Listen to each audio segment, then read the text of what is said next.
성은 공시죠. 제가 선조에 대해서 왜 공시라는 말이 나오는지 조금 이따 설명하겠습니다. 그래서 어찌된 이름은 공구 내지는 자가 중리입니다. 중리. 그 중에서 왜 어찌 이름자를 갖다 꼭 이런 걸 썼을까라고 해가지고 뭐 흔히 이야기가 많습니다. 가장 일반적인 것은 요 두 개로 하면 중기할 때 니자하고 구자 하면 이구가 되죠. 이구산은 중국 평창 땅 북부에 있는 산 이름이 속합니다.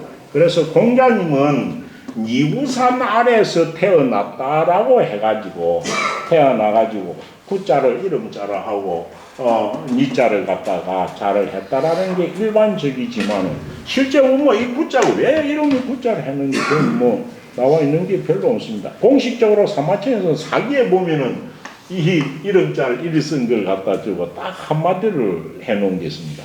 그래서 이 이야기 때문에 공자님이 되게 못생겼다는 이야기를 엄청 많이 하죠.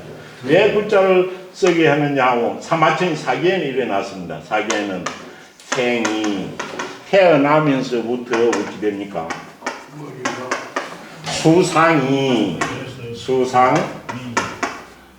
수상의 우정이라 이렇게 되어 있습니다. 수상우정이라. 뭡니까? 생이 마이얼 이자는 이거는 문장 연기차라고 했습니다. and, but 되는 거 순전 역적다. 이거 좌우에는 문장이 있다는 생각입니다. 생이 그래서 태어나면서라는 거죠. 태어나면서 더 이 문장이 완벽한 문장이 되려고 뭐 이 앞에 프롬이란 말이 들어가야 됩니다. 그래서 자생이 되는 거죠. 태어나면서부터 뭐 수습자들은 부터자자 프롬이 됩니다. 태어나면서부터 뭡니까? 수상이 뭡니까? 머리 위가 우정입니다. 정자는 정수리 정자죠. 그런데 이자 잘 안 받죠. 이자는 잘 쓰이지 않습니다. 단지 공자님의 도상을 이야기할 때만 우정이라고 쓰는 독특한 자입니다. 그럼 우정은 사전으로 나오는 말입니다. 우정은 어떤 겁니까? 이 우자가 어떤 우자입니까? 흑토에 의조사 우자를 붙이는 이거는 우묵 들어가기, 푹 패인 우묵 들어갈 우자입니다. 그래서 이게 딱 글자 뜻은 우묵할 여자, 오묵할 여자, 요철할 때 요하고 똑같은 뜻입니다. 요철할 여자. 그래서 이 우정이라는 것은 어찌 됐냐고 우묵하게 들어간 것. 그럼 정수리가 이렇게 좀 튀어나오거나 팽팽해야 될 텐데 정수리 부분이 이렇게 들어갔다는 말이죠. 함몰되었다는 거죠, 일종. 그래서 공자님은 태어날 때부터 수상 머리 위에 우묵하게 들어간 정수리가 있었다. 정수리가 있었다. 그 우묵하게 들어간 건 뭡니까? 우묵하게 들어가면 가서 있는 테두리가 언덕같이 보이죠. 언덕. 그래서 고로 맹왈 모라 이렇게 써놨습니다. 태어나면서부터 머리 위에 우묵하게 들어간 정수리가 있기 때문에 고로는 때문에 때문에 뭐라고 이름을 뭐라 하였다? 명을 뭐라고 하였다. 이 언덕구자 왜 움푹 들어가는데 왜 언덕이라 했느냐? 들어가고 난 가세 테두리가 언덕처럼 이렇게 남아 있으니까 그런 거죠. 그래서 공자님의 머리는 이거는 짱구 이런 거하고는 좀 다른 거죠. 머리 위가 두상이 약간 솟은 게 아니라 함몰되어 있는 상태다라는 거죠. 성인의 어떤 모습은 다 그렇게 각자 좀 다르다고 합니다. 그래서 명, 구고 자는 중입니다. 중립. 그렇지만 실제는 이구산에서 태어났기 때문에 자가 중리고 이름이 구자다라는 것이 더 설득력이 있을는지도 모릅니다. 그래서 중리라고 하면 자는 옛날에 또 많은 정보를 나타냅니다. 중리라고 한 게 뭡니까? 공자가 장남은 아니라는 거죠. 장남 같은 우지됩니까? 맹자가 붙습니다. 맹자. 중간 아들은 중자를 붙는 거죠. 그 다음 마지막에 있습니까? 우리가 아들이 너희다 하면은 맹자, 그 다음 중자, 그럼 맹시 중시입니다. 그 다음 뭡니까? 셋째 아들은 숙입니다. 그래서 숙부라고 쓰는 것은 아들도 셋입니다. 맨 마지막은 어떻게 됩니까? 개입니다. 맹중숙계죠. 그래서 맹부, 중부, 숙부, 계부라는 것입니다. 근데 이 중에 4명 말고 5, 6명 같으면 어떻게 되겠나요? 5, 6. 요건 안 바뀝니다. 맨 마지, 맨 끝에서 두 번째, 맨 끝에 마지막, 맹숙, 걔는 안 바뀝니다. 10명 같으면 어찌 됩니까? 중자에만 계속 처벌을 붙습니다. 중부가 있고 또 어찌 됩니까? 두 번째 중부는 중중부입니다. 또 그 다음 어찌 됩니까? 중중중부죠. 중중중부죠. 요만 여기만 첨가하고 뒤에 세 개는 바뀌지 않습니다. 바뀌지 않습니다. 그래서 중부는 첫째 중부, 둘째 중부, 셋째 중부가 있었어도 숙부는 한 사람 바뀌지 숙부가 둘이 되고 세 개이 되는 건 아닙니다. 문법상으로는. 그런 식입니다. 그래서 중이라는 자를 가지고 계셨죠. 습니다. 그렇지만 이분은 이 세상에 백챕터록 스승이라 해가지고 학문을 인문학을 갖다가 세상의 모든 사람이 알도록 보편화시킨 분입니다. 그래서 요 한교에 여기 들어오면은 2500년 전에 태어난 이분에 대한 최고의 모양새로 신의를 만들어놨습니다. 신의에는 뭐라고 쓰여져 있나요? 성경 신의에는 예. 네.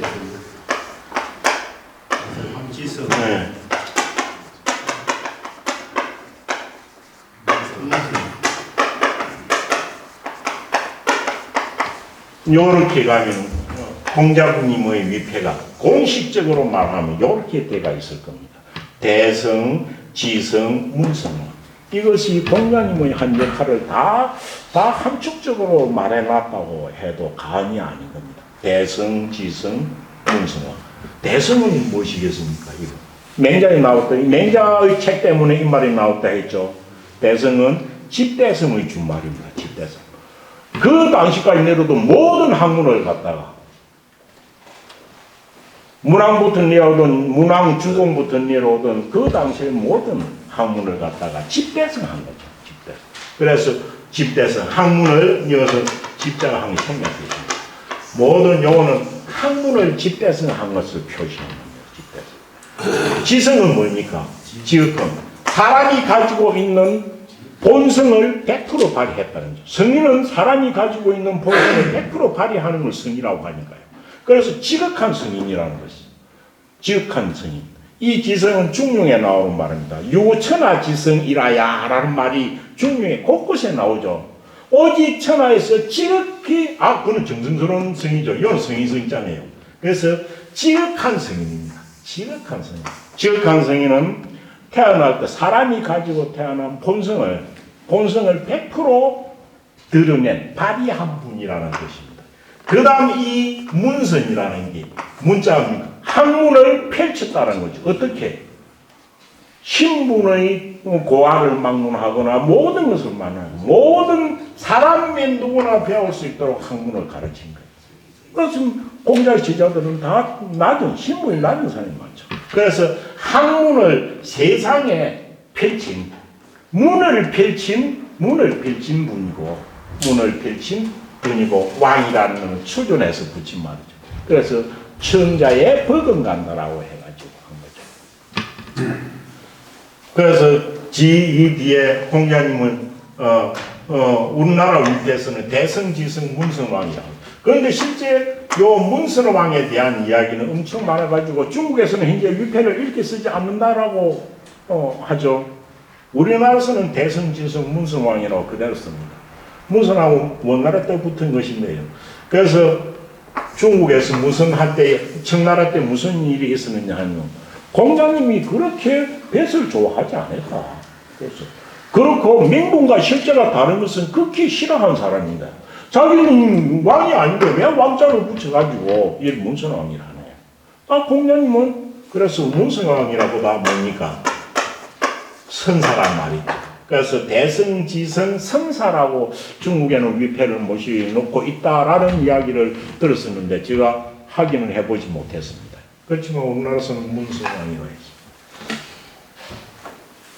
요거는 구대에 내려오면서 지금도 쓰이는 공자님의 공식 명칭이 대성지성 문성왕이라고 신기에 쓰는 겁니다. 생전에는 이름이 모고 자가 중리지만 생년에 불렀던 이름으로서 또 하나가 있습니다. 중리할 때 니자가 썼고 그 다음 아우의 부자는 미치 모자입니다. 종만으로는 보자를 많이 쓰는데요. 그래서 어찌됐냐 하면 노나라 임금 제일 마지막에 애공이 춘추에서 공자를 부를 때 니보라고 불렀습니다. 니보라고 했죠. 니보고 그 다음 구세에 와서는 공자님을 여기서 왕자를 붙인 이유도 요 때문입니다. 구세에 와가지고 공자님을 소왕이라고도 합니다. 소왕이 뭡니까? 힐소자. 하야탈은 소왕은 뭡니까? 우리가 소식을 하다라고 하면은 맨밥을 먹는 것을 말로 하는데, 소왕은 왕은 왕이지만 왕으로서의 실권을 가지지 아니한 분을 갖다가 소왕이라 그러죠. 근데 소왕은 딱 공자님한테만 씁니다. 공자님 복음을 소왕이라고 쓰는 이유가 딱 한 가지입니다.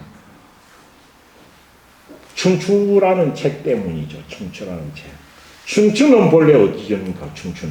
춘추는 본래 지후 왕들이나 대부들의 잘잘못을 평가해가지고 기록해 놓는 것이고, 제후나 대부들의 잘잘못을 평가할 수 있는 사람은 천자밖에 없는 거예요. 천자.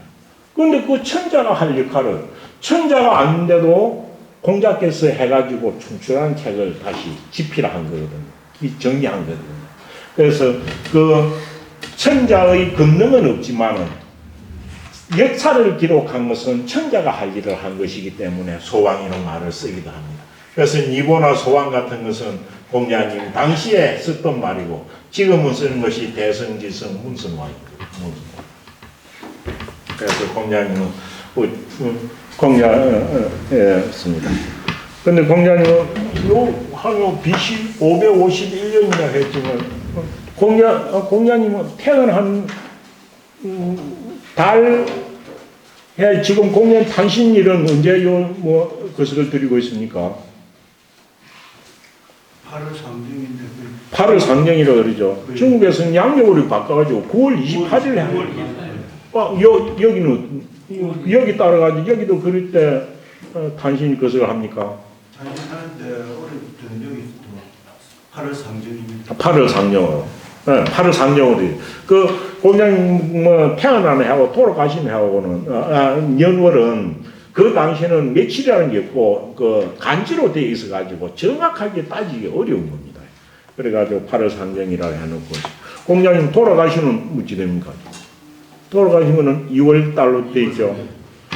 그것도 보면 애공 14년 4월 무슨 일 해가 간지가 붙어 있어서 정확한 것은 모릅니다. 근데 그 간지까지 돌아가고 그때는 그걸 음력으로 하려고 하면 2월 달이고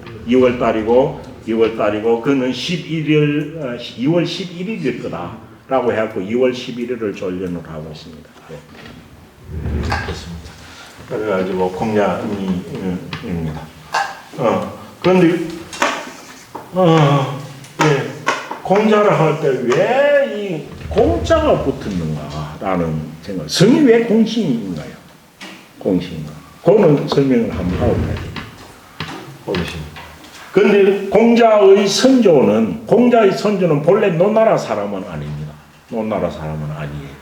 공자의 선조들은 본래 주나라가 천하를 시행하고 무왕이 천하를 할 때 어떻게 했냐면 공자 송나라라고 있습니다. 송나라.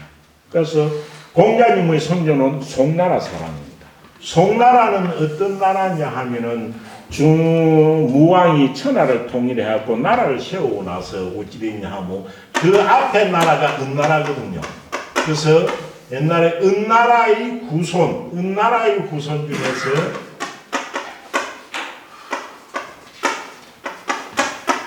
미자라는 사람한테, 은나라 왕실이죠. 은나라 왕실의 왕자였던 미자에게 송나라를 봉해주고 거기서 조상들을 제사를 지내게 했던 겁니다. 그래서 공자의 선조는 이 송나라 사람이에요. 송나라 사람. 그래서 송나라 왕실의 사람이었죠. 그래가지고 미자부터 쭉쭉쭉쭉 이래가 내려옵니다. 내려오다가 어찌 됐냐면 그런 게 내려오다가 공자의 밑에서부터 올라가는 게 맞습니다. 공자의 6대조 중에 공자의 6대조 할아버지 중에서 어찌 되냐 하면은 6대조 할아버지 중에서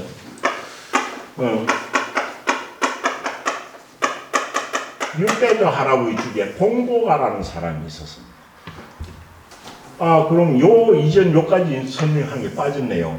그런데 은나라 왕실이 미자였고, 은나라는 옛날 이때는 성가시가 달랐습니다.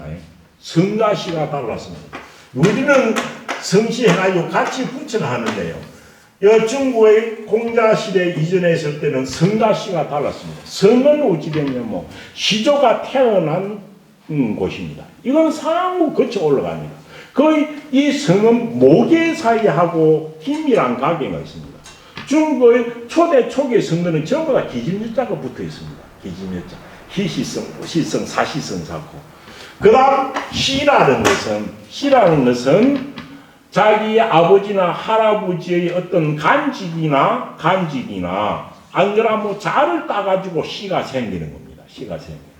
우리는 들어올 때 이 두 개가 합쳐 들어와갖고 성시하면 거의 같이 보는데요. 중국은 이 당시에는 성과 시가 달랐던 겁니다. 그래서 이 은나라는 탕임금이 세웠다는데 탕임금 세운 나라 이거는 성은 자성입니다. 성은 자성이었어요. 자성. 그러면 공자님도 성은 자성이었다고 말했죠. 자신. 옷대가 이어서 자신이니까. 송나라가 성이 아들 자자 자성이었어요. 아들 자자 자성이었어요. 그래서 6대까지 쭉 내려올 때까지 내려오다가 공자님의 6대조 할아버지가 그 할아버지 중에 공보가라는 사람이 있었는데 이 공보라는 것은 성은 본래 자시고 성은 자식의 자공보가라는 겁니다. 이 중에 공보라는 것은 이분의 자입니다. 자에 속하고 가가 명입니다. 명. 그 다음에 성시할 때 성이 자니까 자공보 내지는 자가라는 사람입니다. 자공보 내는 자가. 이것이 송나라 때 대사마를 맡고 있었어요. 국군 총사령관을 맡고 있었는데 그런데 총사령관을 맡고 있는 이 공보가라는 사람이 있었는데 6대조가 이분이 신하 중에서 반란을 일으켜가 임금을 시해하는 자가 있었는데 그때 대항하다가 이 공보가가 죽임을 당했어요. 그래가지고 공보가가 6대조 할아버지가 죽임을 당하다가 그 뒤에 어찌 됐냐 하면은 쭉쭉쭉 내려오다가 공보가 다음에 또 몇 분 더 있습니다. 그래가지고 이 공보가 이후로 어찌 됐냐 하면 여기 제가 쭉 생각나는 대로 했습니다. 그래서 요 공보가의 아들입니다. 공보가가 6대조 할아버지가 공보가였습니다. 그런데 어찌 됐냐 하고 대사마 총사령관으로 있다가 나라의 임금을 시해하고 임금된 사람이 그 사람이 누구냐 하면 적어놨습니다. 예. 하보독이네. 하보독이 그 임금 상공을 시해하기 위해 가지고 공보가를 먼저 죽였다라고 나오니. 그래서 죽임을 당하고 그 뒤에서 사다가 어찌 됐냐 하면은 이 공보가 중에서 또 사대를 내려오면은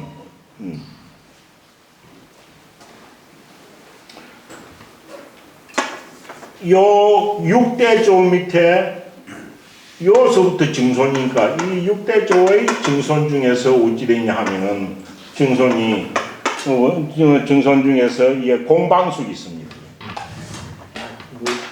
제가 한번 봤는데 기억을 잘 못하네요. 그래서 요 6대조 공보가의 증손 중에 공방숙이가 있습니다. 공방숙이. 이 어찌되냐 하면 공보가가 시해를 당하고 숨어 살면서 그때서부터 왕실의 자치성을 쓰다가 성은 자성을 가졌지만은 이 육대조 할아버지의 자중에서 공짜를 따가지고 육대조 할아버지가 공짜를 따가지고 시로 삼은 거예요.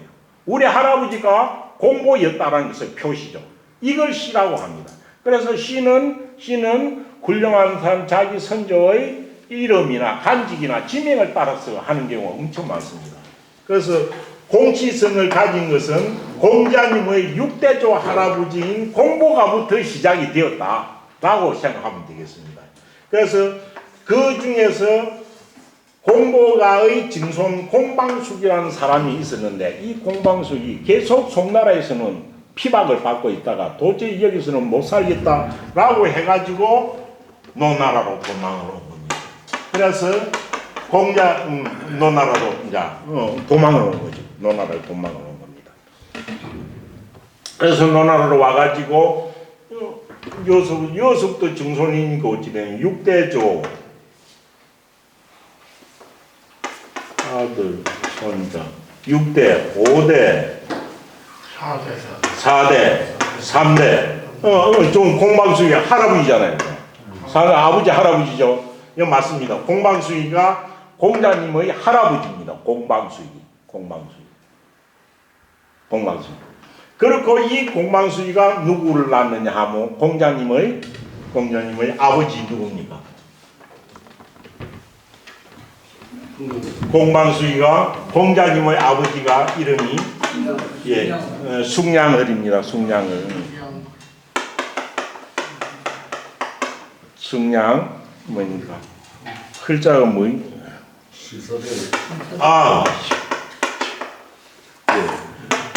공자님의 아버지는 숭양흘입니다. 숭양흘. 그러니까 숭양흘이죠. 여도 숭양흘은 어찌됩니까?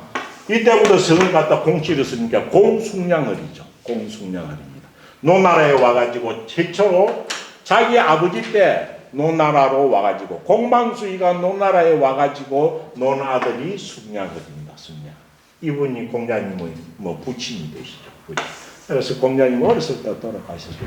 공자님은 지금 이 숭량흘이가 70세 때 결혼을 해가지고 낳았더라고 하거든요. 그래서 이 숭량흘이 맨 처음에 초치 부인은 뭡니까? 초치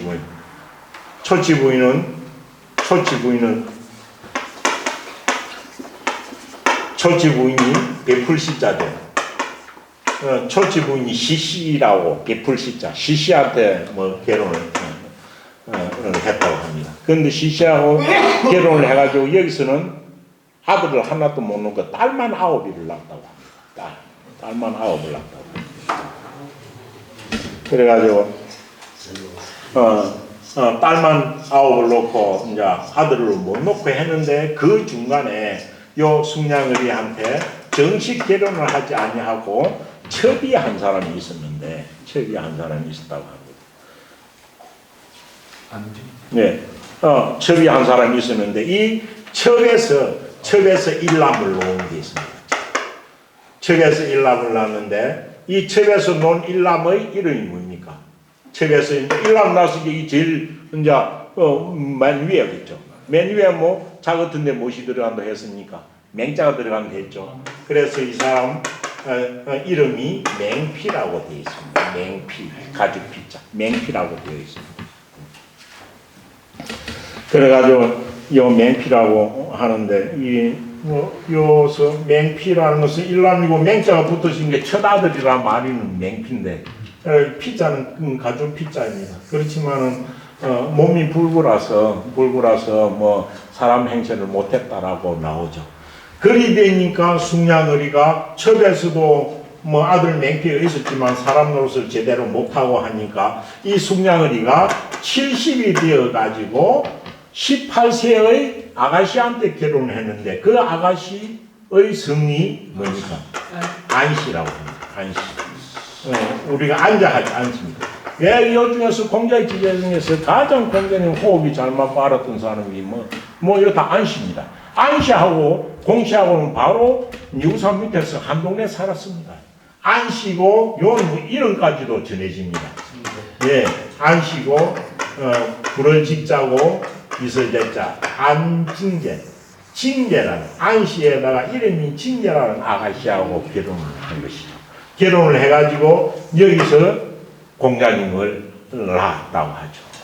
결혼할 때 그럼 뭐 정식 결혼을 했느냐 뭐 이런 이야기가 또 많죠. 왜 자기 제가에 보면은 어찌됐냐 하면 사마천에 있을 때 야합이 생이라 야합 덜자자 합하자 야합하여서 낳았다라는 말을 해놓은 거거든요. 그럼 야합을 했다는 거 사풍했다는 말 아니냐? 안 그러면 이래 가지고 여러 가지 말이 나왔었는데 옛 선인들을 붙여놓기로서는 나이가 70하고 18세하고 나이 차이가 워낙 많이 나기 때문에 이것은 정상적인 어떤 혼인으로 보기 어려운 것을 말한 것이지 그렇게 야합을 해서 낳았다는 것이겠느냐 이런 말이 있는데 그건 누구도 알 수 없습니다. 알 수 없습니다. 그래서 해가지고 여기서 안진자고 여기서 놓은 분이 공자입니다. 공자. 그러니까 맹자 다음에 둘째가 되놓으니까 둘째가 되놓으니까 자가 버금죽자가 들어가지고 중리라고 한 거죠. 그래 중리라고 한 거죠. 그래가지고 공자님이 태어나긴 했습니다. 그런데 공자님이 40도 못은 아까 BC 551년부터 쭉쭉 내려오는데 이 시대를 갖다가 춘추 시대라고 합니다. 춘추 시대. 맹자를 할 때 맹자는 무슨 시대라고 했습니까? 맹자는 전국 시대라고 했죠. 그럼 춘추 시대와 전국 시대가 두 개가 큰 것이 있는데 맹자가 살았던 춘추 시대가 어떤 시대인지를 대강 알아야 공자의 연론을 이해하는 게 훨씬 수월습니다. 왜냐하면 그게 밑바탕이 되니까요. 그래서 조금 이따 그 춘추 시대에 대한 이야기를 조금 하고 조금 더 하고 노는 책 학위편으로 들어가도록 하겠습니다. 그래서 공자님의 어떤 뭐 사상이나 뭐 또 공자님의 뭐 어떤 것을 이야기하면 워낙 뭐 일차적으로 많은 이야기를 해놓고 방대하기 때문에 한마디로 뭐 이래가지고 공자님을 알기가 어렵다고 이렇게 뭐 이야기할 수도 있겠지만 넌 책을 보면 진짜 공자님의 어떤 모습이 눈에 선이 떠오르듯합니다. 그리고 너는 이 책을 갖다가 다 보고 공자님 어떻게 생각하면 공자님의 사상이나 이런 것들은 어찌 보면 뭐 간단한 겁니다. 간단한 사람을 평가할 때 뭐 남자나 여자나 사람이 이 세상에 나오면 할 수 있는 한 3개 정도로 구분할 수 있습니다. 그 사람이 어떤 정신으로 살았는가 그게 사상이고 그 사람이 어떤 정신인가 또 그 사람은 뭐 행동을 어떤 룰로 따라가지고 했는가 행동 규범 또 그 사람 무슨 일로 했는가 이 3개가 그 사람 평가하는 거 다일 거예요. 그 사람은 어떤 생각으로 살았을까 그게 사상이에요. 또 그 사람은 평생 살 때 그 행동 규범은 어땠을까? 또 그 사람이 한 일 업적은 뭐였고 돈을 벌이는가 뭐 국회의원을 했는가 이런 게 이 3개로 다 우리는 말할 수 있다고 생각합니다. 공자님도 요 3개에 비추어가지고 보면 아주 간단할 겁니다. 공자님 논을 읽어보면 딱 하나는 뭡니까? 공자님 생각 자체가 뭡니까? 인하라는 거죠. 인하라. 그런 게 인사상이라고 말을 할 수 있는 거죠. 그래서 이는 어찌되냐면 공자님 사람의 본성을 인한 것이다라고 본 거예요. 인한 것이 이것이 후대의 보편적으로 되었으면은 사람의 본성이 인한 것이다 하면 성인설이 됐긴데 맹자가 가지고 사람의 본성은 선하다 해가지고 성선설이 엄청 많이 보편화되어 있죠. 그래서 공자님은 사람의 본성은 인한 것이다. 그 본성을 갖다가 그대로 발휘하면 되는 것이다. 그래서 우리가 말할 때 맹자가 이것을 받아가지고 뭐라 했습니까?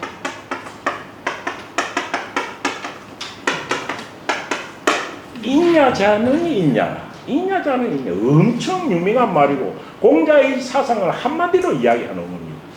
껍디가 그릇이 사람 그릇이라서 사람이 아니라 그 속에 체와 이런 것이 어질 인자라야 사람이 된다는 거죠. 인야자가 인야라 이겁니다. 이것이 어디 있냐면 오직 사람은 껍데기만 보고 인이라고 하겠지만 그 껍질 속에 짐승마음이 들어있으면은 사람이 아니라는 거죠. 그래서 속에 어질 인자가 깍깍 채워져 이어야 사람이 된다는 거죠. 그런데 이걸 누구를 하냐면 공자의 사상을 설명할 때 인야자는 인야라라는 말로 했거든요. 그래서 공자의 사상 보고 어질 인자를 말합니다. 그럼 어질 인자는 그게 어려운 거냐? 그게 아닙니다. 선한 본성에서 우러난 마음이거든요. 그런데 전체 보면 선한 본성에서 우러난 것만을 말한 건데 그걸 핵심으로 보면 남을 배려하는 마음이에요. 남을 배려하는 마음. 남을 배려하는 마음. 제가 이걸 어질 인자로 했지만 어찌 보면은 나가 생각은 내가 느껴본 게 이런데 저 사람도 저렇겠지. 이 뭡니까? 축이 겁인이죠. 내 마음을 돌아보아 가지고 남의 마음을 아는 거. 그것이 어찌 축이 겁인이지만은 남을 우려만 역지사지하고 똑같습니다. 역지사지. 남을 배려하는 말이 있습니다. 남을 배려하는 말. 남은 어찌든지.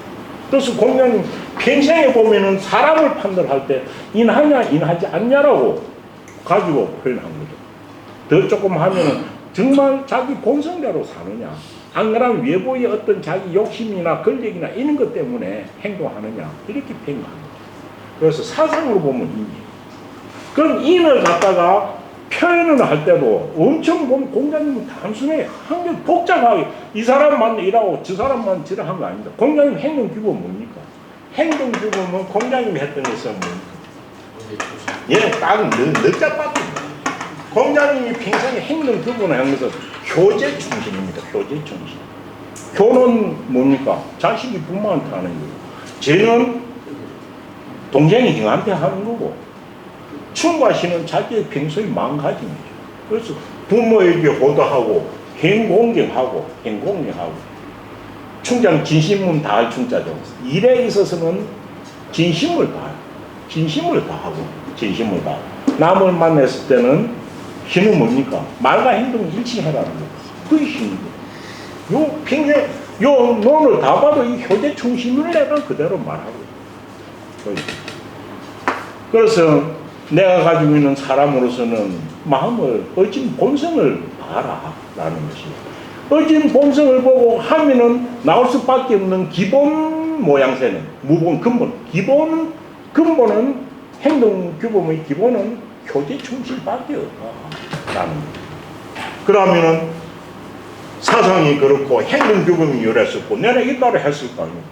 공장이 뭐 성인이라 해가지고 신출기몰하고 그런 건 한 개도 없습니다. 논의 전체를 봐도 그렇습니다. 그렇고 남자들 그래 하고 나서는 거기에 하는 일을 한 결과가 있어야 될 거 아니에요. 결과는 무엇으로 가지고 낼 것이다. 결과는 뭡니까? 결과는 딱 이거를 하라는 거죠. 결과는 수기치인 어찌됩니까? 내 자신을 수양해가지고 그 본으로 너한테 본을 보여주라는 거죠. 그래서 수기치인이죠. 아멘. 공자님의 뭐 온갖 것들이 복잡하고 어렵고 사도 내가 들어가다 보면 이 세 가지에서 벗어난 한 개도 없습니다. 그래서 인의 사상을 가지고 행동한 것은 효제 충신을 했었고 그렇고 자기한테 주어진 것은 항상 내 자신을 수행하였고 넘을 다스립니다. 이것이 남자들이 뭐 사람이 할 일이다. 사람이 할 일이 이 말고 뭐 있고 라고 말을 하고 있는 것이 공자님의 이야기고 오늘부터 쭉 배우는 논어는 이 세 가지 범주가 순간순간에 학문을 할 때나 뭐 할 때나 어느 순간에 다 있는 것은 여기에 대한 연역한 것들 그 상황에 따라서 한 것이라고 생각하면 되겠습니다. 그래서 공자님이 살았던 책 중에서도 아무래도 사람이 제일 영향을 많이 받는 것은 그 시대 상황이 엄청 중요해요. 그래서 공자님이 살았던 시대를 공자님이 살았던 시대를 춘추 시대라고 하는데요.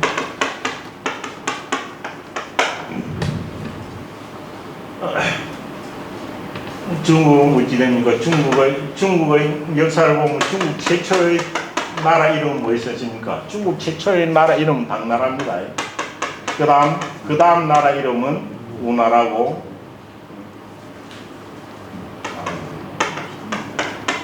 당나라의 주인은 윤임금이죠. 우리나라의 주임금 순임금이죠. 그래서 요순시대라는 말도 하지만은 다른 말로 당우시대라고 하죠. 그래서 당우하고 그 다음 우리나라는 한나라가 있고 한나라 다음에가 은나라가 있고 이 은나라의 포악한 줄을 물리치고 세워졌던 나라가 주나라죠. 주나라입니다. 그래서 여기서 주나라입니다. 주나라는 문왕이 3분의 1을 통일했다가 무왕이 천하를 통일한 겁니다.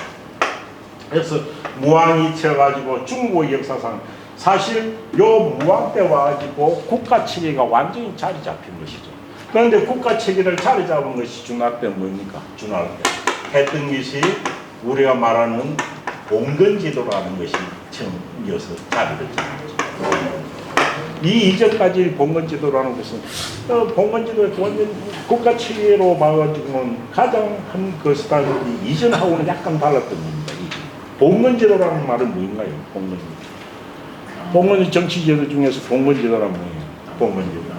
이것은 한 땅을 갖다가 이전에는 어찌 됐냐면 용임금이나 순임금이 땅 갔을 때는 앉아가지고 사방백리나 나라가 작았습니다. 그러니까 자기가 말 타고 혼자서 다 다닐 수 있는 거예요. 전부 혼자 다 다닐 수 있었어요. 그렇지만 이때부터 영토가 점점 확장된 거예요. 영토가 확장되기 이전에는 군마한테 있었던 종묘만 있어도 됐어요. 종묘가 있고 사직이 있게 된 것은 사직은 땅 귀신이거든요. 종묘가 있다라는 것은 같은 혈통끼리만 사는 부족국가였다는 거예요. 종묘만 있었던 거예요. 그럼 부족국가 땅이 좁았죠. 그런데 전쟁을 하고 이것까지 복수를 해가지고 땅이 넓어지고 하니까 혈통이 같지 않잖아요. 그러면 혈통이 같지 않은 사람들 항상 싸우고 이렇게 반복하기 쉬우니까 우리가 혈통을 믿지 말고 땅덩어리에 같은 땅 귀신이 사직이죠.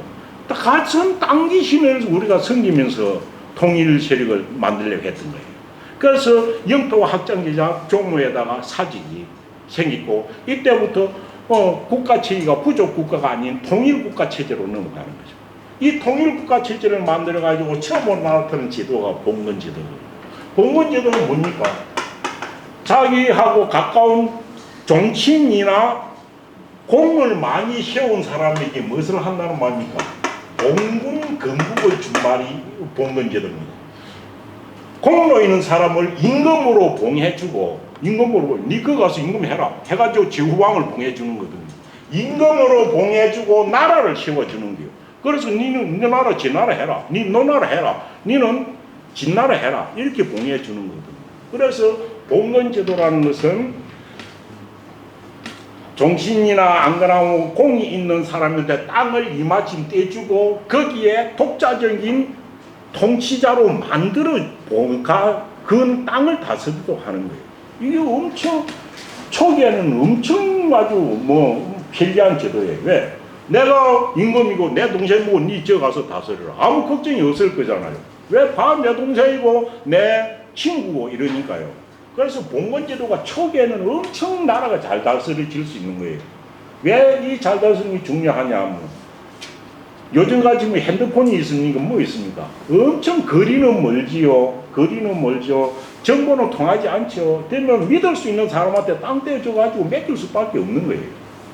그래서 초창기에는 나라가 엄청 잘 다스려지는 게 봉건제도입니다. 그런데 봉건제도의 단점은 뭐겠습니까? 현재 때는 엄청 믿고 그랬지만 4천만 돼도 어찌 됩니까? 자기도 임금보다 자기가 더 잘나고 싶잖아요. 6천 되고 8천 되고 지나내나 이리 될 거 아닙니까? 그러니까 이것이 대수가 내려가면은 급속하게 와야 될 수 있는 약점을, 치명적인 약점을 가지고 있는 거예요. 이것은 왜? 독자적인 군사는 땅을 다 주고 군사를 뭐하고 다 임금 만들어줬으니까요. 여기서 힘만 조금 세면은 내도 임금이 되고 바로 할 수 있는 거거든요. 그래서 이것은 어찌 됐냐면 초창기에 한 50년, 100년까지는 엄청 잘 다스려질 수 있지만은 세대가 5대만 넘어가 버리면 어찌 됩니까? 여기저기서 싸움이 일어날 수 있는 치명적인 약점을 가지고 있는 거죠. 이 치명적인 약점을 갖다가 보완하기 위해서 요 뒤에 진시황이 나와가지고 이 바꾼 제도가 뭐입니까? 바꾼 제도가 군행제도죠. 그래서 봉건제 다음에는 군행제도입니다. 군행제도라는 것은 땅을 갖다가 마음 믿고 나서 동생한테 떼주고 뭐 누구한테 떼주고 하니까 뒤에 대가지는 게 싸워서 안 되겠더라 했고 군인제도는 뭡니까? 중앙에서 관리를 파견하는 거예요. 군을 만들고 현을 만들고 관리를 파견해가지고 니 내한테 월급 받으니까 너 아들은 내한테 맡기고 그 볼모로 잡는 거예요. 그래야 파견을 하는 거죠. 그래서 뭡니까? 월급 이게 중앙집권화 정책이죠. 중앙집권. 그래서 왕을 만들어 주는 게 아니고 왕이 월급을 줘가지고 신하를 파견해가지고 네가 가서 다스리라 이렇게 됩니다. 이 군인제도가 조선시대까지 내려왔던 제도죠. 조선시대까지. 그래서 봉건제도는 진시황이 나오기 이전까지 있었던 제도이고 그 이전에는 봉건제도가 없는 겁니다. 그래서 유럽의 중세 봉건제도하고는 조금 다른 부분입니다. 그래가지고 우리 초창기에 엄청 나라가 잘 다스려지다가 지금 말로 했듯이 요 중간에서 나오면은 BC 770년쯤 됩니다. BC 770년. BC 770년쯤 되니까 어찌 됐냐 하면 결국 잘 다스려진 나라가 대수가 지금 요거 생긴 거는 한 900년부터 생겼으니까 한 200년 정도 내려온 겁니다. 나라가 전부 다 하니까 스스로 힘이 있는 제후들이 생겨나는 거예요. 제후들이. 그래서 어찌 됐냐 또 천자가 자기 권한을 갖다 제대로 행사 못하고 또 770년 왔고 주나라가 임금이 엄청 못된 임금이 나왔죠. 유왕이라는 임금이 나타났습니다. 유왕. 요때 왕자는 천자라는 뜻입니다. 그래서 유명한 누굽니까? 포사라는 여자하고 만나가지고 나라를 어지럽게 하면서 어찌되냐 하면 자기 황태자가 의구라는 황태자가 있었는데 황태자를 비하하고 이러니까 황태자의 외삼촌이 신국에 제후가 있다가 김융하고 합작을 해가지고 와가지고 이 당시까지 유황이 있을 때까지는 나라의 서울이 어디 있었느냐 하면 우리가 이름자에 많이 쓰는 호갱이죠. 나라가 서쪽에 서쪽 호갱에 있었던 겁니다. 호갱에. 서쪽 호갱에 있었죠. 이때가 서쪽에 때가 서주였습니다. 그런데 개종이 쳐들어와가지고 이 유황하고 포사하는 이것을 갖다가 쳐 없애고 나니까 온 도성이 갖다 황폐화 되는 거예요. 그래서 이 황폐화 되니까 유황의 밑에 있던 임금이 평왕입니다. 평왕이 할 수 없이 연 못 살겠다 했고 호갱을 버리고 어찌 됩니까? 동쪽에 있는 낙읍, 지금이 낙양입니다. 낙읍으로 수도를 옮겨버렸습니다. 수도를 옮긴 이 평왕이 수도를 동쪽으로 옮겼다 했고 평왕이 동천입니다. 동천. 그래서 나라를 동쪽으로 낙읍으로 옮기고 나서 중나라 왕실은 극격히 약화됩니다. 그래서 요 옮기기 이전까지를 서주라고 하고 서쪽에 있었다고 옮기고 난 이때를 동주라고 하는데 이 770년대 됐을 때 동주시대가 시작이 되면서 이때부터를 춘추시대라고 이야기합니다. 이때부터 춘추시대라고 합니다. 그럼 춘추시대의 다른 말은 뭐냐 하면은 천자의 주나라의 도읍을 낙읍으로 옮긴 것도 말로 하지만 춘추시대라고 하는 것은 천자의 힘이 천자의 권능이 완전 약화되고 천자보다 더 파워가 센 밑에 제후들이 생겨났을 때를 춘추시대라고 말합니다. 그래서 춘추시대에 들어오면은 천자보다 훨씬 파워가 세고 권능을 가진 왕들이 생겨난 거예요. 이 제후왕들이 생겨난 거예요. 이 제후왕들은 뭐라고 합니까? 패왕이라고 하는 거죠. 패왕. 앞에는 왕들 정치를 왕이지만 이때부터 패왕의 시대예요. 앞에까지는 천자의 시대인데 이때부터는 춘추시대 때는 패왕의 시대입니다. 패왕의 시대. 춘추시대 이꼴 패왕의 시대죠. 그래서 패왕은 한 대에 하나씩밖에 안 나타나죠. 그래서 춘추시대 때는 패왕이 5명이 연이어 나왔죠. 그 춘추 5패죠. 패왕의 시대입니다. 그래서 이 춘추시대 때는 패왕의 시대고 패왕의 시대 때는 그런 패왕의 시대는 천자의 권능을 천자보다 더 힘든 제후왕이 나타났지만 이 사람들은 질서를 완전 파괴하지는 않았어요. 그래서 이 사람들이 패왕의 시대 때 춘추시대 패왕들이 나타냈던 슬로건은 뭡니까? 그래도 주나라 왕실은 그대로 높이고 있는 겁니다.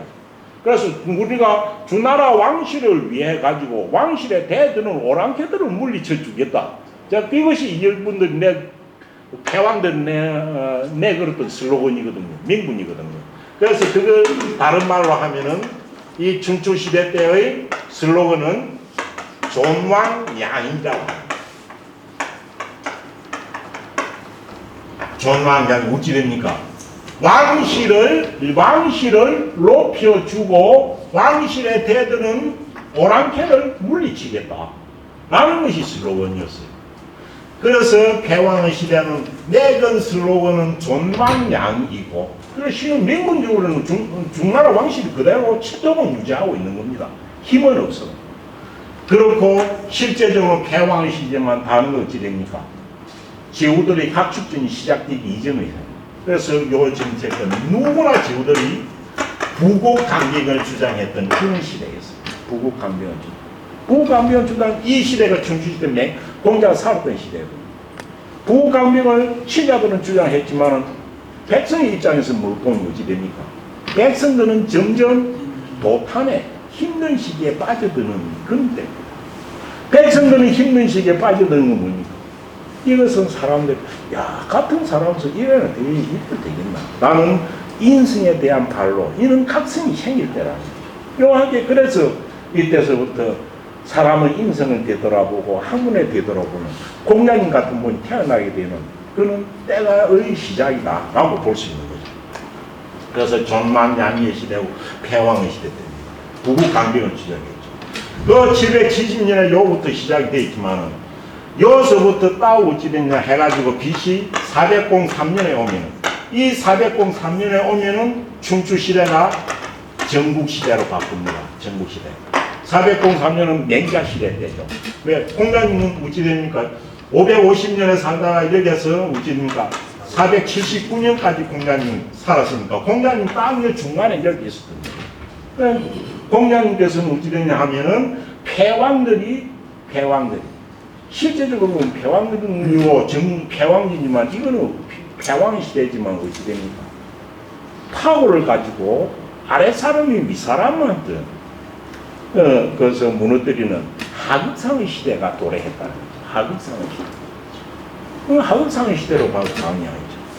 그래서 그 시대를 지나고 이제 전국시대 오면, 그러면 전국시대 오면 어찌 됩니까? 전국시대 올 때는 이때만 해도 민군상으로는 이것이 다 나고 있지만은 이때 오면은 니만 패왕 할래? 나도 패왕이 되고 싶다 하고 패왕을 두고 싸우는 거예요. 그래서 패왕을 두고 싸우는 건 뭡니까? 열국시대죠. 열국시대는 나도 니하고 같이 대등하다라고 패왕이 한 사람에 있는 게 아니고 패왕이 되는 열국 각축전을 벌린 거죠. 그래서 이거는 서로 어쩔 수 없이 제후들끼리 싸울 수밖에 없는 거죠. 그래서 전국시대, 전쟁의 시대가 도래한 겁니다. 전쟁의 시대는 각자 패왕들이 패왕이 되려고 하는 거죠. 그래서 이때는 들어가지고는 공건지대가 전국시대 와서는 완전히 와야 되는 겁니다. 이때까지만 해도 춘추시대 때까지만 해도 공건시대의 전통은 남아 있었는데 전국시대 들어오면서 공건시대의 전통도 완전히 없어지고, 이것은 전쟁을 오롯이 전쟁을 하기 위한 것이고, 이거는 뭡니까? 양육강식의 시대가 돌아온 거죠. 이때는 시대마다 패왕이 나서 가지고 질서를 잡았는데 요 전국시대 왕권은 서로 패왕이 되려 하고 죽고자 싸우는 거예요. 그래서부터 맹자시대 때 와가지고는 백성들 더 도탄에 빠집니다. 그래서 어찌 됐냐 하면 패왕의 시대이고 춘추시대가 존왕의 아니고 부국강대의 시대, 외행적으로 보면 그나마 질서가 유지되는 것 같은데도 내면적으로 보면 백성들이 엄청 힘들어하는 시기가 돌아옵니다. 그럼 백성들이 힘들어하는, 이 백성들이, 그러면 백성들이 정치적으로 힘들게 되면은 스스로 각성하고 인성적으로 돌아옵니다. 그래서 공자가 태어났을 때 그 당시에 노나라에 왔을 때 보면 공자 또 노나라 또 특수한 장면이 있습니다. 그래서 백성들이 사는 것을 보고 사람으로서 살면서 가르침을 통해 가지고 사람들이, 정치 제도는 뭐 한 사람 평민이 바꿀 수 없는 것이지만 가르침을 통해 가지고 현실의 바로 보고 사람이 어떻게 살아야 되겠다는 것을 가르치려고 했던 분이 공자였던 것입니다. 그래서 공자가 살았던 춘추시대 때 정치 제도나 안 그러나 부나 권력인을 모든 떠나가지고 사람이 어질 인자라는 본성을 이 본성이 있는 것을 깨달아 가지고 그 본성대로 살아보자라고 주창하고 말로 했던 분이 공자님이시고, 그는 공자님의 말씀을 다 모아가지고 기록해 놓은 책이 이 논어라는 책입니다. 논어라는 책. 그래서 논어라는 책은 사람들의 본 모습을 부자가 되기 위해서 논을 읽을 필요도 없는 기고, 국회의원 되기 위해서 뭐 읽을 필요도 없는 겁니다. 그렇지만 내 자신을 돌아보기 위해서는 이 2500년 한 흰자의 말씀을 지금 음미해보면, 음미해보면 마치 옆에서 뭐 살아 계시는 듯이 들려주는 그런 이야기입니다. 그런 이야기가 실린 책이 논어입니다. 그래서 논어 20권인데, 앞으로 논어 책의 특징은 아까 말로 했죠. 구어체로 되어 있고 쭉쭉이 했습니다. 논어 공부를 할 때도 한문 공부를 처음 하는, 기초부터 하는 분들한테 이해할 수 있도록 한문부터 기초부터 하도록 그렇게 하겠습니다. 예. 그래서 논어 책 들어가겠습니다. 책은 각자 일 다 진 있는 논어 책 가지고 보시면 될 것 같습니다. 그렇지만 이 논어 책은 여러 가지 많은 분량을 갖다가 이리 따지고 이리 또 분석하고 하는 것보다는 읽어가지고 느끼는 것이 더 많을 것입니다. 느끼는 것이 더 느끼는 쪽으로 봐야 하는 책입니다. 그래서 되도록이면 원문 글자가 좀 큰 것을 가지고 보면은 읽기도 좀 수월고 그럴 겁니다. 그래서 책을 갖다가 원문 글자가 독본으로서 좀 좋고 읽기 좋은 책을 구입하는 것이 좋을상 싶습니다. 네, 그래서 논어책 앞에 보면 쭉 나오는 공자의 서설에 대한 이야기가 나오는데 보면은 집중 논어 서설이라고 나오는데, 이 논어 서설 보면은 공자님이 어떤 분이라는 것을 갖다 쭉쭉 기록해 놓은 것인데, 그 글이 쭉 그대로 있어가 보기 어렵습니다. 그래서 요거는 보지 않을 것이고, 그 다음 보면은 논어 집중 논어 목차가 있습니다. 목차 보면은 건 1, 1권부터 20권까지 쭉 나와 있습니다. 1권부터 20권까지. 1권부터 20권까지 한 건 제목은 한 건당의 제목은 다 두 자씩 되어 있는데, 실자씩 되어 있는 것이 공자장하고 두 견도 있습니다. 요거는 그 건의 맨 앞에 나오는 글자를 주로 따가지고 했습니다. 그래서 논어는 20권으로 20권으로 되어 있습니다. 20권으로 되어 있고, 그 다음 넘어가면은 집주 논어 건지 1, 1권 건지 1 되어 있습니다. 건지 1 하기 제1로 되어 있습니다. 이것이 논어의 맨 처음에 나오는 겁니다.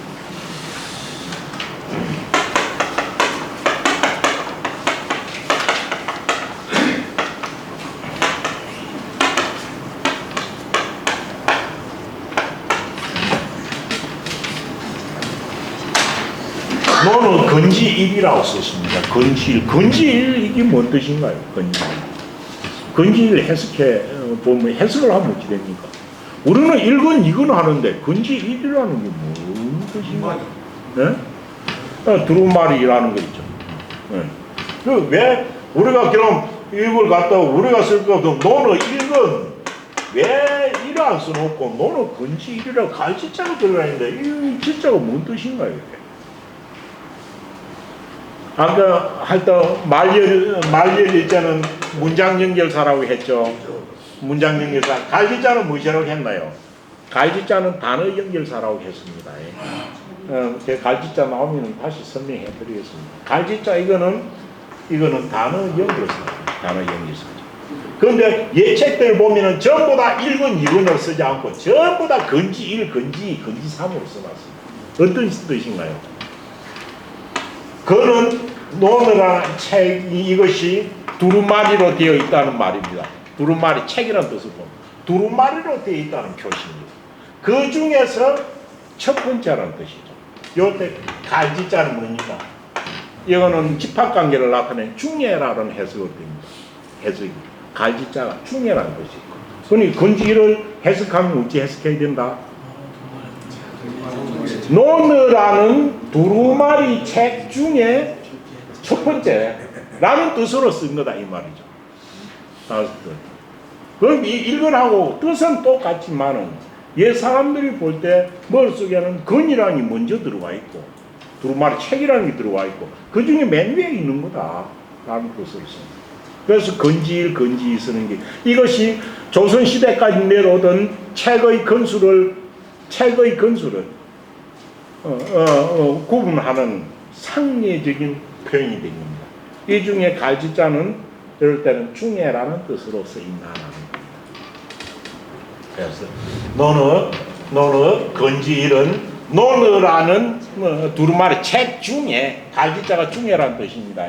책 중에 첫 번째인 것 이래가지고 20권이 돼가지고 그래서 여기 보면은 집이가 문집이나 할아버지 문집 보면 전부 다 1권 2권 안 돼 있고 건지 1, 건지 2, 건지 3으로 되어 있습니다. 있기 때문에 이거 보고 낯설어 할 필요 없습니다. 그래서 건지 1이고 건지 1을 캐면 어떻게 됩니까? 하기 돼 있죠. 하기 제1 되어 있습니다. 하기 제1 되어 있습니다. 이 책을 갖다가 노는 책은 보는 것이 엄청 장품이 많습니다. 왜냐하면 노는 어찌 되냐 하면 원문만이 아까 말한 공자님이 한 말씀이나 공자님이 가는 길을 한 원문이 있고 그 원문이 워낙 의미가 함축되고 많기 때문에 고대 지금까지 내려오면서 각자 이 글에 대해서 해석을 하고 설명을 해놓은 글들이 붙어 있습니다. 이게 주입니다. 주가 붙어 있죠. 주 중에서도 어찌 됩니까? 주 중에서도 선현들이라고 하는 분들, 선현들 어찌 주령계, 정자, 주자 이런 분들이 붙여놓은 주는 아주 표본이 되는 모범이 되는 주입니다. 이 모범이 되는 주는 큰 글씨를 해놨습니다. 그래서 이 주를 갖다가 대주라고 합니다. 대주가 있고 이 대주 밑에 또 보면 또 자잘하게 수탕사람이 했던 붙여놓은 글이 있습니다. 그런 작은 글씨 나왔습니다. 그건 뭐겠습니까? 소주. 그럼 여기에 원문이 있고 대주가 있고 소주가 있고 또 한 개 더 있습니다. 뭐 있습니까? 비지라고 있습니다.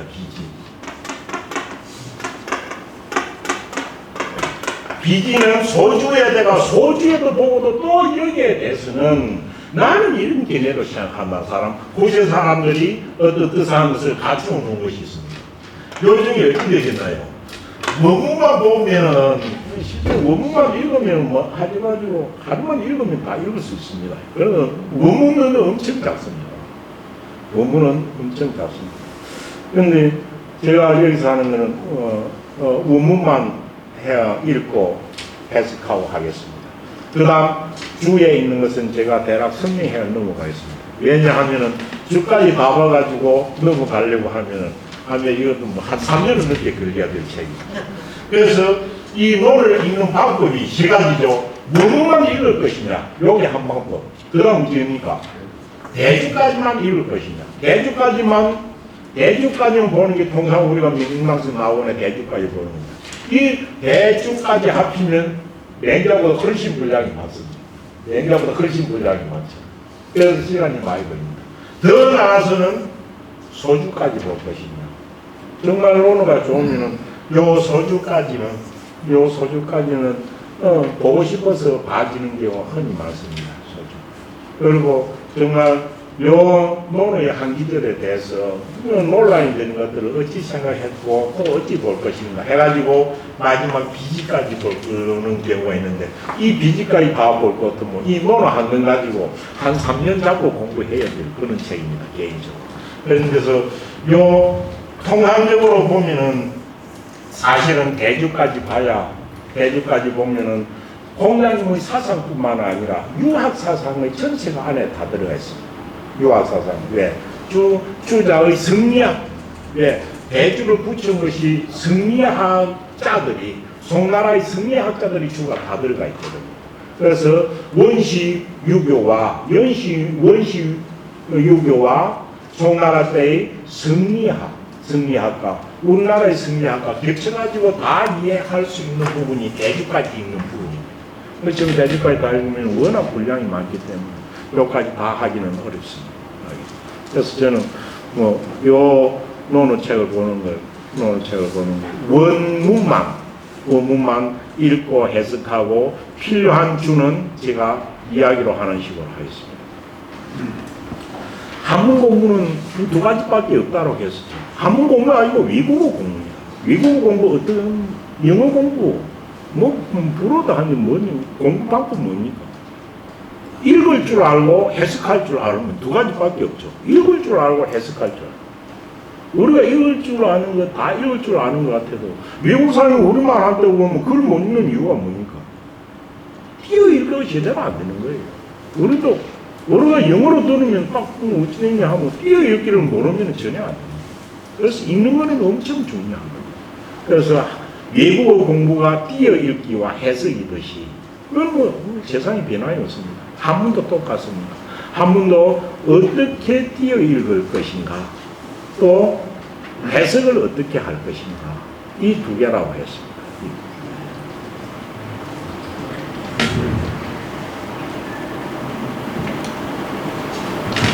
그래서 한문 띄어 읽기 뭡니까? 먼저 어떻게 읽을 것인가? 띄어 읽기 뭐 이거는 그 세상에 우리나라 말이나 뭐 영어나 한문이나 똑같습니다. 어떻게 띄어 읽는 방법은 뭡니까? 띄어 읽는 것은 내 말을 알아듣도록 하는 것들입니다. 아버지가 방에 들어가신다. 이거는 아버지란 뭉뚱그레하고 방이라는 거하고 들어간다라고 세 개를 구분해가지고 읽어라 이 말이거든요. 이것이 뭡니까? 우리가 뭐 내가 문법하고 똑같습니다. 문장 성분을 구분해 주라 이 말이거든요. 이게 주어다, 동사와 목적어다 구분해 달라는 거죠. 그래서 우지빈의 띄어 읽기라는 것은 문장 성분을 다 구분해가지고 너희 알아듣도록 읽어줘라 이 말이죠. 그래서 이게 주부다, 술부다. 술부 중에 이것이 동사 파트다, 이거 목적어 파트다. 이거 구분해서 읽어줘야 된다는 거죠. 그래서 이거는 문장을 보다 보면 이것이 주어네, 동사네, 목적어네 구분하는 것이고 그거 맞춰서 읽는 건데 이것이 시울상식보도 진짜 잘 안 됩니다. 잘 안 돼요. 왜? 주어인지 알아야 되고 동사인지 알아야 되고 목적어인지 알아야 될 거 아니에요. 딱 굳혀놨을 때. 이것이 눈에 들어오면은 한문을 제대로 본다는 거예요. 그래서 문장 성분에 따라서 띄어 읽어라. 그 다음 두 번째 한문만, 이것은 한문만이 관계됩니다. 한문은 뜻을, 의미를 내포하고 있는 실사 파트가 있습니다. 실사 파트. 근데 실사 파트가 있고 그 다음 문장에서 기능을 담당하는 파트가 있는데 그 기능을 담당하는 파트를 우리가 허사라고 하고 우리말로 의조사라고 부르기도 합니다. 의조사, 허사 내지는 의조사들이 의조사 한자가 엄청 있습니다. 이것은 우리가 의조사라는 것은 뭡니까? 주어이면 우리가 붙는 뭐가, 는 하는 거 하고 목적일 때 를 붙는 거 하고 이런 것들이 앞에 게 주어라는 표시, 앞에 것이 목적이라는 표시를 나타내는 게 있죠. 이게 우리는 정리사라고 말을 하죠. 그래서 누구가 무엇을 하듯이 이런 것들이 앞에 있는 것이 주어인 표시고 이것이 목적인 표시를 나타내는 겁니다. 한문도 그와 같은 것을 나타내는 허사들이 있습니다. 한문에도 이 기능을 나타내는 것이 있습니다. 어조사 내지는 허사고 이것은 문장의 기능을 담당하는 것인데 그 어조사나 허사 이건 영어의 전치사와 같은 역할을 하는 것이 아주 많습니다. 영어의 전치사. 이런 것들은 무조건 어찌 됩니까? 앞으로 붙여 읽어라. 제가 아주 고마 읽겠습니다. 그래서 기능을 담당하는 허사, 의조사 이런 것들은 무조건 앞으로 붙여 읽어라. 여기에는 두 가지 경우가 있는데 그건 뒤에 설명해 주겠습니다. 그냥 읽어라라고. 그 다음 어찌 되냐면 세 번째는 이 두 개하고 상관없이 간용적으로 읽는 게 있다. 두 가지와 상관없이 간용적으로 읽는 경우가 있다. 이거는 문장 성문을 구분하는 것도 아니고 허사라는 간용적으로 읽는 편입니다. 이거는 중국 사람이 읽는 게 아니라 우리나라 사람이기 때문에 읽는 경우가 많습니다. 그래서 간용적으로 읽는 경우가 있다라는 게 띄어있기 이 세 개밖에 없습니다. 그래서 띄어있기도 쭉 논을 보면서 쭉 읽어가면서 띄어있기가 이게 다 끝이 날 때는 절로 쉽게 되도록 그렇게 하겠습니다. 그래서 학위 제1 해석은 놔두고 어떻게 읽으라까지만 나왔습니다. 그런데 중요한 요겁니다. 문장 성분에 따라서 읽는 것은 첨언이 잘 안 되겠지만은 요것만큼은 할 수 있는 거니까 허사나 기능을 담당하는 것은 앞으로 붙여 읽으라라는 것은 딱 지금 기억해 놓으시기 바랍니다. 오늘 이거 하나만 기억해 놓으시기 바랍니다. 한문에서 기능을 담당하는 요 기능을 담당하는 것들이 갈지자, 갈열이자, 어조사 어자, 고적자, 어조사 약자, 어조사 호자 이런 것들입니다. 정말 이런 것들입니다. 써있자 이런 게 있죠. 요런 것들이 기능을 담당하는 것들입니다. 요런 것들이 나오면 무조건 앞으로 붙여 읽으라는 겁니다. 그래서 써있자는 뭐 예외적인 게 있지만 그래서 이것만큼은 오늘 딱 기억을 꼭 하셔야 됩니다. 기능을 담당하는 갈지자, 말열자, 어조사자, 뭐 호자 이런 것들이 나오면은 무조건 앞으로 붙여 읽는다. 그럼 맨 처음 읽겠습니다. 자활입니다. 자, 본문 들어갑니다. 지금 너는 본문 들어갑니다. 너는 본문 들어갑니다. 자활돼 있죠. 자활 됐습니다. 그 다음 자활하고 가만히 보면 그 다음 나오고 배울 학자 있고 말열리자 나오죠. 그럼 어디 띄어야 된단 말입니까? 말열리자 이거 나와있죠. 기능께 요걸 앞으로 붙여 읽는 데까지 띄어 읽어야 된다 이 말입니다. 그럼 제가 읽어보겠습니다. 따라 읽으시기 바랍니다. 자활 하기 시섭지면 불력여호와 그래 되겠죠. 그래 읽으면 됩니다. 그 다음 유붕이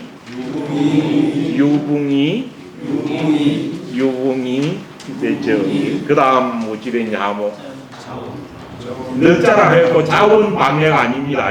자가 몸으로 붙어가는 그놈이고 원방이 하나의 단어입니다. 원방이 단어. 그래서 자원방이라는 거죠. 자원방 내면 불력납과 그 다음 또 사람인자 나오고 아니불자 나오고 알기자 나오고 말열자 나오죠. 이건 그럼 어디까지 띄어읽어야 됩니까? 말열자로 앞으로 붙여 띄어읽으면 되는 거죠. 인부지. 왜 그럼 인하고 아니불자고 왜 띄우면? 인은 주어고 부지는 조동사고 알기자고 동사니까 주어하고 동사하고 띄워주는 거죠. 그럼 이건 어떻게? 인부지 불원이면 불력군자와 여기 읽는 겁니다. 지금 읽는 거 이거 안 보고 이렇게 읽으시면 다 되는 겁니다. 다시 읽겠습니다. 자활하기 시섭지면 불력여호와 유붕이 자원방 내면 불력납과 인부지 불원이면 불력군자호와 마치 이거 말로 하면서 이렇게 하겠습니까? 완전 음악입니다. 리듬이 없으니까 노래가 그렇게 읽으면 됩니다. 그래가지고 각자 자활하기 시작 한번 각자 읽어보시기 바랍니다. 시작. 자활하기 시섭지면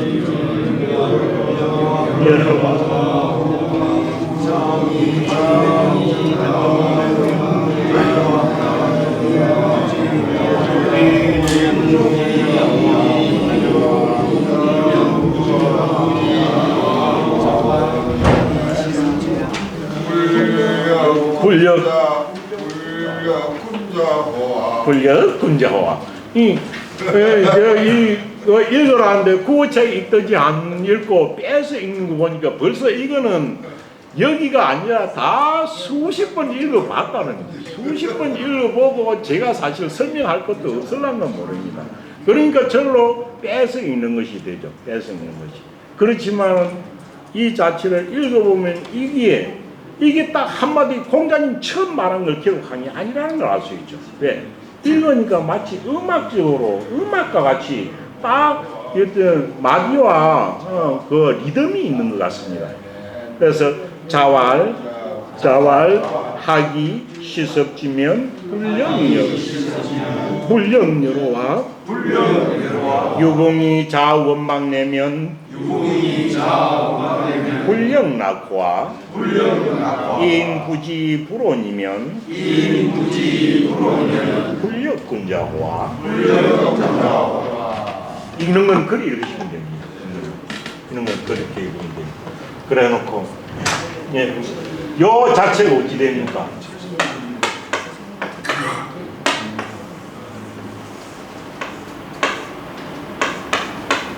지금 읽은 것이 어떤 식으로 되어 있나요? 이렇게 되어 있습니다. 어찌 되어 있나요? 자왈 해놓고 쭉 여기까지가 세 문장이 발려가 있죠. 그렇죠?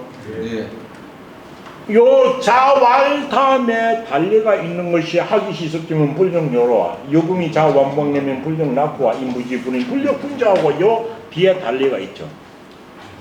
그럼 요까지가 어찌 됩니까? 이까지가 전체적으로 한 문장이죠. 앞에 대등의 문장이 3개가 들어가 있는데 여기 한 문장이죠. 여기 이렇게 됩니다. 자왈 뭐뭐라 하고 딱 여기 이렇게 되어 있습니다. 자는 무엇의 준말을 했습니까? 자는 더 나아서는 부자왈의 준말이고 더 나아서는 공자님이 했기 때문에 공부자의 준말이 자왈이죠. 그래서 자자는 이때는 어찌 됩니까? 세 가지고 공자께서라고 해석해도 되고 뭡니까? 바로 선생이라고 쓰면 되죠. 선생께서라고 해도 되고 공자께서라고 해도 됩니다. 자발하면 우리가 통상할 때는 공자께서로 지금 많이 하죠. 그렇지만 선생자자니까 선생께서라고 해도 되는 겁니다. 더 나아서는 노사로 선사로 쓰니까 노선생께서 이런 뜻이 가깝습니다. 그럼 요는 누굽니까? 누구가라는 주어죠. 그래서 어찌 됩니까? 선생이 왈자가 뭡니까? 왈자가 선생이 이거는 말하다 말하다는 거 말했다는 거. 영어는 시제를 엄청 중요시합니다. 그래서 완료행 진행행 사무소를 엄청 많지만은 한문이 제일 어렵고 힘든 것 중에 하나가 한문은 어찌 됩니까? 시제가 표현이 되지 않는 글이에요. 이 왈은 말하다라는 뜻이죠. 이게 말했단가 말하다란가 말할 것이란지 표현이 없는 거죠. 그렇죠? 시제가 아주 불분명한 글이 한문입니다. 그러면 이것은 시제가 없느냐? 읽어보면 다 있도록 읽어보면은 표현 안 해도 속에 다 내재되어 있기 때문에 표현할 필요가 없는 것일 수 있습니다. 그래서 자왈입니다. 그래서 선생이 왈자 이야기 맹기할 때 많이 했죠. 이 왈자는 뭡니까? 왈자가 우리가 가로왈이라고 했는데 가로란 뭡니까? 가로는 뭔 뜻인가요? 왈자가 세로 가로 할 때 가로가 아니고 뭡니까? 예, 가로대의 말입니다. 가로대 왈자입니다. 가로대라는 건 가로대. 누가 가로대? 이러대. 말하다라는 뜻이죠. 말하는 걸 가로라고 해서 말이죠. 그럼 이거는 꼭 말하다로만 쓰이느냐라는 거죠. 여서는 자왈이게 여서는 딱 말하다로 쓰이죠. 그렇지만 이거는 말하다 말고 뭐라고 또 쓰인다 했습니까? 영어의 직접 단표로 쓰일 때가 엄청 많습니다. 왜? 이런 식입니다. 예를 들어 이런 말이 있다고 합시다. 시의 왈 이런 말이 있다고 합시다. 시가 어찌 말로 하나요? 그럼 시의 왈은 뭐겠습니까? 시경에 그 다음 왈자라는 게 따옴표를 합니다. 직접 인용을 할 때 딱 읽는데 따옴표라는 기호가 없어 놓으니까 왈자를 따옴표 대신에 쓴 거죠. 시의 왈 쓰면은 시의 말하기를 이라고 우리는 해석해도 되지만은 더 정확한 어찌입니까?